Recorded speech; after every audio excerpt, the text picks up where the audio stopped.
So hari ni punya plan kita nak ke Nilai Spring Resort. Tu kita nak pergi beli makanan sikit. Pun kita orang baru beli barang macam untuk makan untuk malam ke Maggi apa-apa. Lepas tu sekarang ni baru pukul 2 suku. Masuk pukul 3. Jomlah kita tengok.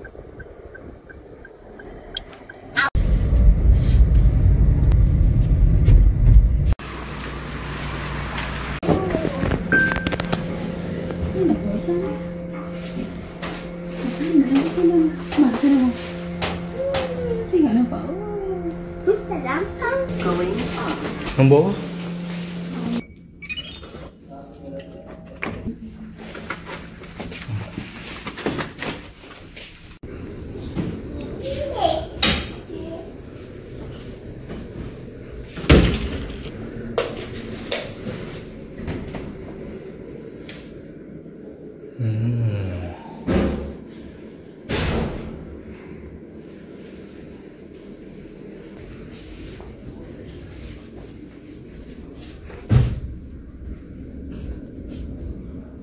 So kita dah sampai, kita rehat dulu.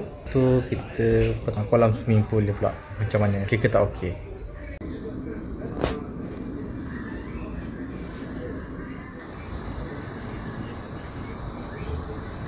Hujan nak. Apa ya? Hujan ke? Hujan nak.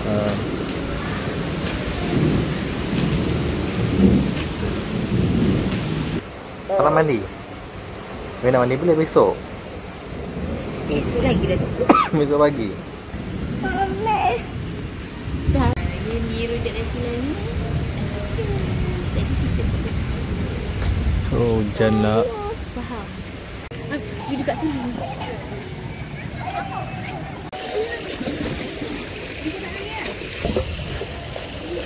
Tu je lah.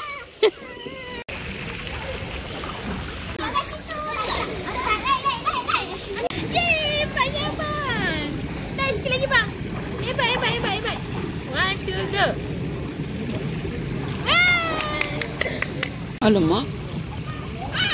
Sampai situ je. Apa nama guys? Tadi kat tempat dia punya salinan dia tu adalah bilik mandi boleh, ada tempat salin baju, tu ada sauna dalam tu. So okey lah, boleh tahan lah. Sini tempat swimming pool dia. Sini ada gym. Sini ada mainan. Saya ada wall climbing. Kita tak tahu boleh main ke tak. Ni pingpong ni.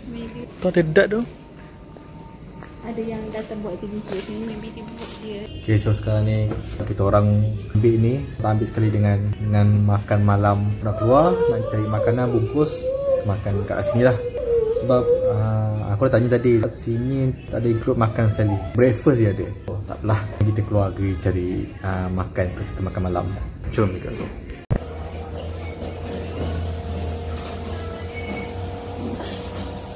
Guys, udah malam pukul 12. So kita jumpa esok pagi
Check out 227. 227.